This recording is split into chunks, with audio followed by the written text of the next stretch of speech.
अस्सलाम वालेकुम। 23 सितंबर वो दिन जिसका हमने ऐलान किया था कि हम मुंबई की तरफ जाएंगे। हाशिम फिरोजाबादी एक शायर है, उन्होंने एक बहुत खूबसूरत शेर कहा है, बस खुदा का भरोसा है मुझको और किसी की ज़रूरत नहीं, उसके सजदों से जो मुझे रोके ऐसी हुकूमत की कोई ज़रूरत नहीं।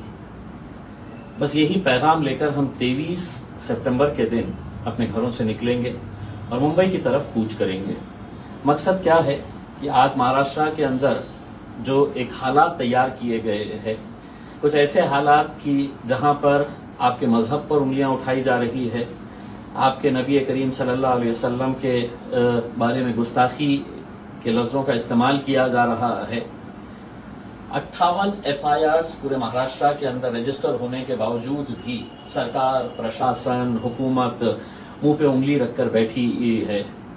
आंख पे पट्टी बांध ली है, तो सुनने के लिए तैयार नहीं है।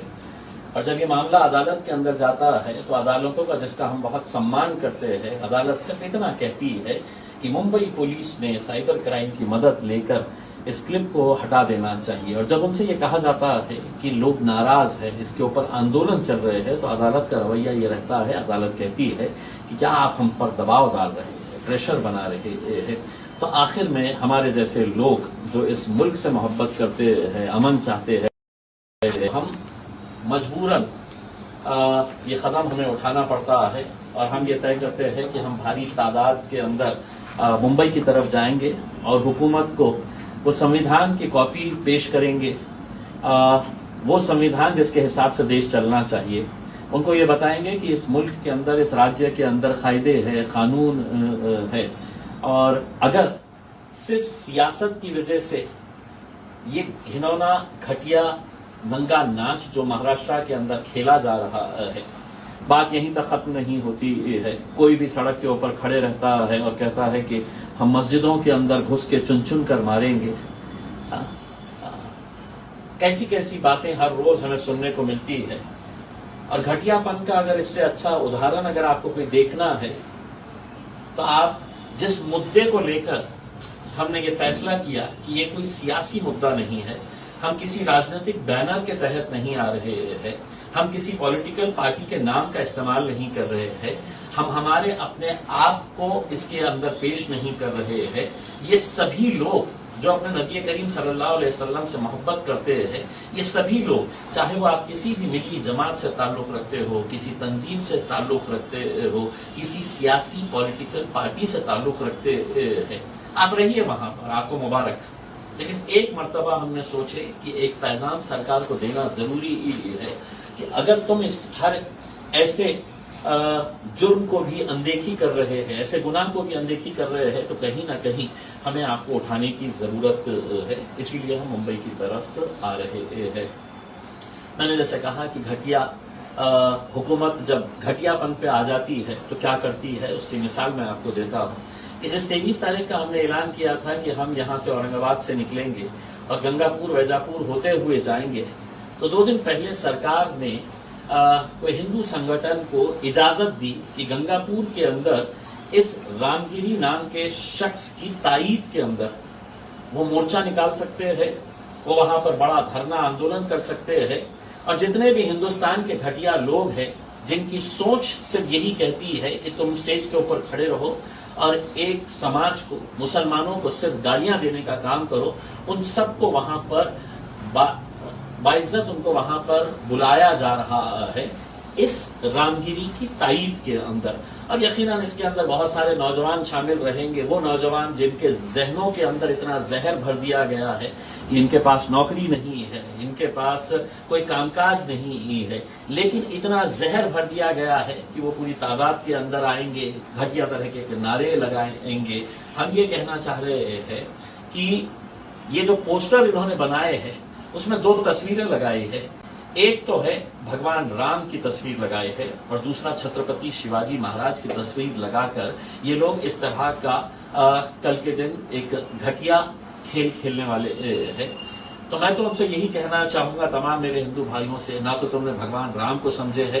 और ना छत्रपति शिवाजी महाराज को तुम समझ पाए हैं कि उनके कार्य क्या था, वो उसको समझ पाए है। लेकिन राजनीति ने तुम्हारे जहनों के अंदर कि अब तुम बिल्कुल अंधे हो चुके हैं, तुम्हें कुछ समझ में नहीं आ रहा है और तुम्हें ऐसा लगता है कि मुसलमानों को मैं जितनी गालियां दूंगा उतना मैं आगे बढ़ूंगा करके उसमें। खैर ये आपकी संस्कृति होगी, आपकी तहजीब होगी। मैं तो हुकूमत से यही सवाल करना चाहता हूं कि अगर इम्तियाज अली किसी स्टेज के ऊपर खड़े रहकर किसी के धर्म के बारे में अगर कहा तो शायद स्टेज के नीचे उतरते ही मुझके ऊपर FIR भी रजिस्टर हो जाएगा, कार्रवाई भी रजिस्टर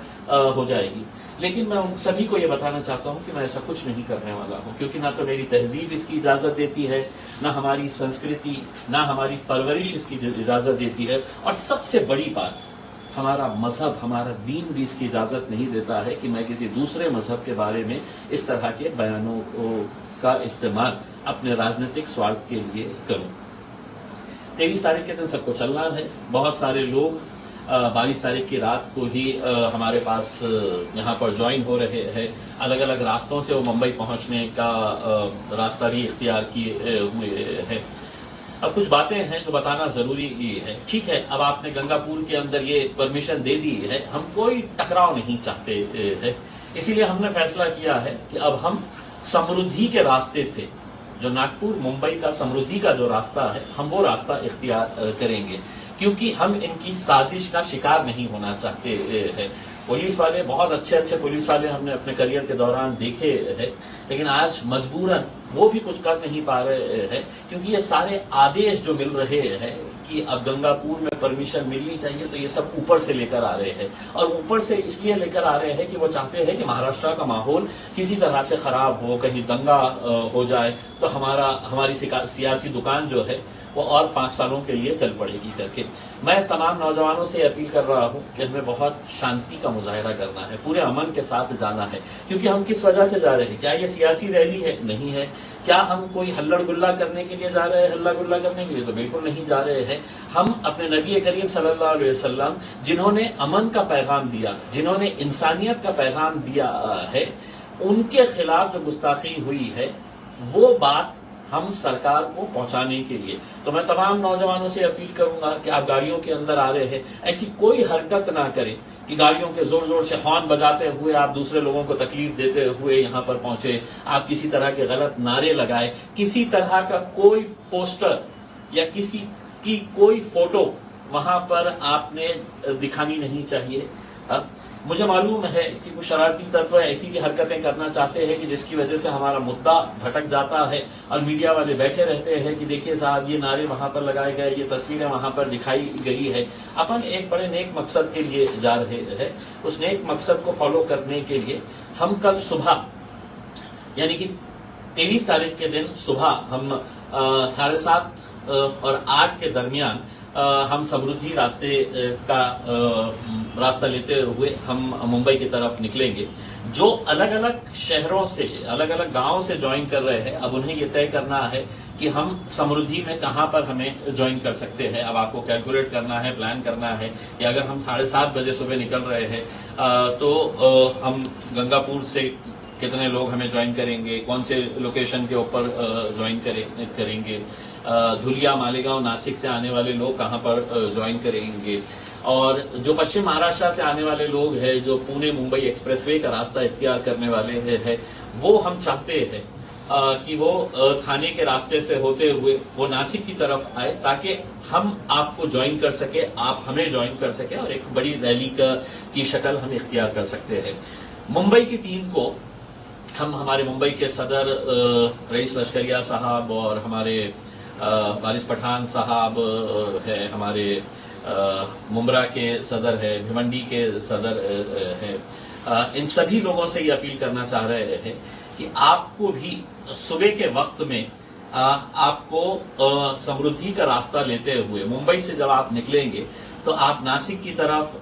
समृद्धि का रास्ता लेते हुए आपको हमें ज्वाइन करना है, हमें आपको ज्वाइन करना है, ताकि एक बड़ी रैली इसका शक्ल ले सके और फिर एक साथ मिलकर हम आगे बढ़ेंगे। और फिर वहां से आगे जाने के बाद अभी बहुत सारे पुलिस के अधिकारियों के साथ कल से है तो हमारी लगातार चर्चा चालू है कि ठाणे की पुलिस के साथ हमारी चर्चा चालू है, नवी मुंबई की पुलिस के साथ हमारी चर्चा चालू है, मुंबई की पुलिस के साथ हमारी चर्चा चालू है। और वो मुझसे पूछ रहे हैं कि कितनी गाड़ियां आएंगी करके। यकीन मानिएगा मैं खुद नहीं अब जान सकता हूं कि कितनी गाड़ियां इसके अंदर आने वाली है करके इसमें। तो जितनी भी गाड़ियां है, जहां तक भी हम जा सकेंगे वहां तक हम यकीनन हम मुंबई तक पहुंचने की पूरी जद्दोजहद और कोशिश करेंगे, लेकिन पूरा अमन तरीके के साथ बड़ा शांति रखते हुए हम जो भी आपको गाइडलाइंस है वो रेगुलर बेसिस के ऊपर आपको गाइडलाइंस दी जाती रहेगी। अलग अलग जिलों से जो लोग आ रहे हैं उनके लिए कुछ हम डूज एंड डोंट्स बनाए हैं कि जो वहां को लीड कर रहा है, अपने डिस्ट्रिक्ट को लीड कर रहा है, जो डिस्ट्रिक्ट प्रेसिडेंट है, उसने अपने तिरंगे झंडे के साथ एक लाल झंडा भी लगाए ताकि उसके जिले के जितने लोग हैं उसे ये मालूम रहना चाहिए कि ये गाड़ी जो है उसमें वहां पर मेरा सदर बैठा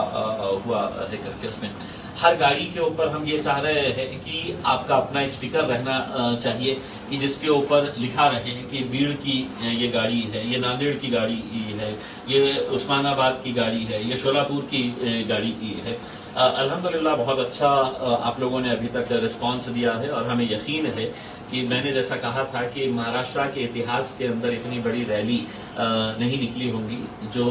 23 तारीख के दिन महाराष्ट्र नहीं पूरा हिंदुस्तान देखेगा, पूरी दुनिया देखेगी। बस आप लोगों से सिर्फ यही मेरी इल्तिजा है कि आपको जो भी इंस्ट्रक्शंस है वो इंस्ट्रक्शंस हम मेरे फेसबुक पेज के जरिए और चलो मुंबई का जो व्हाट्सएप ग्रुप है वो वहां पर दिया जाएगा। जो लोग गाड़ी से आ रहे हैं उन लोगों से मैं अपील करूंगा कि कल दिन के वक्त हम अगर नॉन स्टॉप अगर जा रहे हैं तो गाड़ी में अपने पानी का इंतजाम रख ले। अगर कुछ फूड पैकेट्स हो सकती है, कुछ फ्रूट्स हो सकते हैं तो अपनी अपनी गाड़ियों के अंदर रख ले। हमने ये एक अपील की थी, एक कोशिश की थी हमने कि जो लोग आना चाहते हैं लेकिन उनकी मजबूरी है कि वो नहीं आ सकते हैं क्योंकि उनके पास कोई गाड़ी का ये फैसिलिटी अवेलेबल नहीं है, तो उन लोगों को हमने ये कहा था कि आप अपनी रजिस्ट्रेशन यहाँ पे करवा दें। हम देखेंगे कि कहाँ कहाँ पे अरेंजमेंट हो सकता है, तो अरेंजमेंट हम कर रहे हैं। दूसरे कुछ लोग हैं जो नहीं आ सकते हैं, कम से कम इतना तो कर सकते हैं अपने नबी करीम सल्लल्लाहु अलैहि वसल्लम के नाम के ऊपर कि आप उनको एक गाड़ी का प्रबंध करके दे दें, एक टेम्पो का अरेंज करके दे दे, एक बस अरेंज करके दे दे। इतना तो अपने नबी के नाम के ऊपर कर ही सकते हैं। तो मैं उन तमाम लोगों से ये अपील करूंगा, हमारी तरफ से जितना हो सकता है अल्हम्दुलिल्लाह हम करने की पूरी कोशिश कर रहे हैं। तो एक बात तय है कि हम सबको समृद्धि मार्ग से मुंबई की तरफ जाना है। जिसको जहां जुड़ना है, अब वो कैसे जुड़ना है मैंने आपको टाइम बता दिया हूं कि 7:30 और 8 बजे के दरमियान हम यहां से मुंबई की तरफ कूच करेंगे समृद्धि के रास्ते से। तो जो लोग वहां पर आएंगे वो लोग, दूसरा ये है कि इसके अंदर भी कुछ लोग हैं तो सियासत देख रहे हैं। मुझे बड़े अफसोस के साथ ये कहना पड़ रहा है कि इसके अंदर भी कई सारे ऐसे लोग थे जिन्होंने ये कहा कि क्या जरूरत है जाने की, क्यों जा रहे मुंबई को, क्या हो सकता है वहां जाकर, अगर घेरना ही है तो मुख्यमंत्री यहाँ पर आ रहे हैं, उनको यहाँ पे क्यों नहीं घेर रहे हैं करके आप यहाँ पे उनको निवेदन क्यों नहीं दे सकते हैं। साहब ये वो लोग हैं जिनकी सोच की वजह से ही आज हमारी ये हालत हुई है। आपको अगर नहीं आना है तो कम से कम आप इसके खिलाफ कुछ मत बोलिएगा उसमें, क्योंकि आपको भी अल्लाह के पास जवाब देना है, मुझे भी अल्लाह के पास जवाब देना है। तो बड़े अफसोस के साथ ये कहना पड़ा है। तो कुछ तो ऐसे भी लोग थे जिन्होंने कहा कि साहब काय के लिए मुंबई तक जाने का है, क्यों इतना खर्चा करवाने का है। मतलब ऐसी भी सोच रखने वाले लोग हैं जो दीन के रास्ते के ऊपर अगर कोई निकल रहे हैं तो मतलब है कि काय के लिए इतना खर्चा हमारे को करने का है करके। उसमें मैं आप लोगों से सिर्फ इतना ही कहना चाहूंगा, आप लोग घर में बैठिएगा, आप लोग घर में आराम से अपने ड्राइंग रूम के अंदर बैठ के तो चाय पीजिएगा, चुस्की लगाइएगा और गपशप करिएगा कि साहब क्या हासिल होने वाला है। मुझे भी नहीं मालूम है कि क्या हासिल होने वाला है, लेकिन कम से कम मैं उस सरकार को जगाना चाहता हूँ। बस यही आप लोगों से कहने के लिए मैं यहाँ पर आज के दिन आपके बीच में आया था।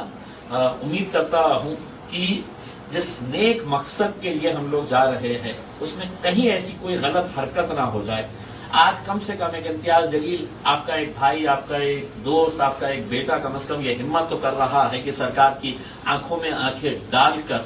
उनको ये पैगाम दे रहा है कि नहीं, आपकी गुंडागर्दी के हिसाब से ये मुल्क और ये राज्य नहीं चलेगा। साथ ही साथ मैं पुलिस डिपार्टमेंट के भी उन अधिकारियों को ये कहना चाहता हूं, मैं मेरे पूरे जर्नलिस्टिक करियर के अंदर मैंने महाराष्ट्र में बहुत अच्छे अच्छे पुलिस ऑफिसर्स देखे हैं जो बिल्कुल अपना कर्तव्य निभाने में कहीं पर भी कोई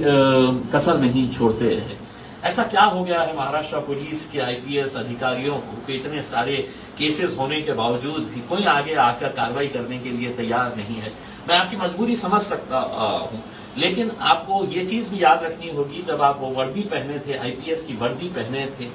तब आपने कसम खाई थी कि मैं अपना कर्तव्य निभाते वक्त किसी भी तरह का कोई भेदभाव नहीं करूंगा। यह आपका ओथ जो है, मैंने उसको भी फ्रेम करके मैं कल शायद कुछ अधिकारियों को हम इसे भेंट भी करना चाहेंगे कि साहब, राजनीति अपनी जगह के ऊपर है, लेकिन आप उस राजनीति से बहुत बड़े हैं। हम आपका सम्मान करते हैं, हम आपका आदर करते हैं तमाम पुलिस डिपार्टमेंट का, और हम आपसे उम्मीद करते हैं कि आप अपना कर्तव्य बखूबी निभाइएगा, वरना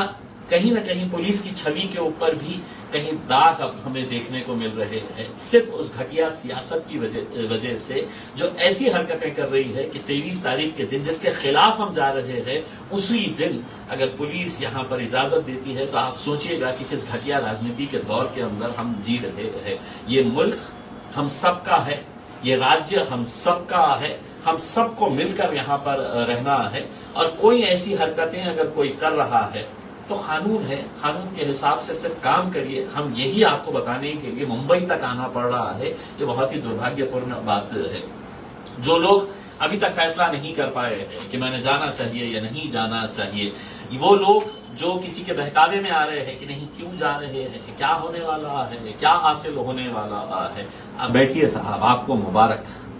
आप यहाँ पर बैठिए, टपरियों के ऊपर बैठ के, चौराहों के ऊपर बैठकर गपशप लगाइएगा। उसमें यहाँ पे तो आप खुलदाबाद तक, कागजीपुरा तक चाय पीने के लिए चले जाते हैं। उसमें एक बार अपने नबी करीम सल्लल्लाहु अलैहि वसल्लम के नाम के ऊपर आइए, एक मर्तबा एक जहीती का पैगाम दीजिएगा। दोबारा मैं कह रहा हूं, आप किस पॉलिटिकल पार्टी से ताल्लुक रखते हैं ये आपको मुबारक, लेकिन बहैसियत मुसलमान आपको एक मर्तबा तो खड़े रहने की जरूरत है। यही अपील करने के लिए मैं आपके बीच में आया हूं। इंशाअल्लाह कल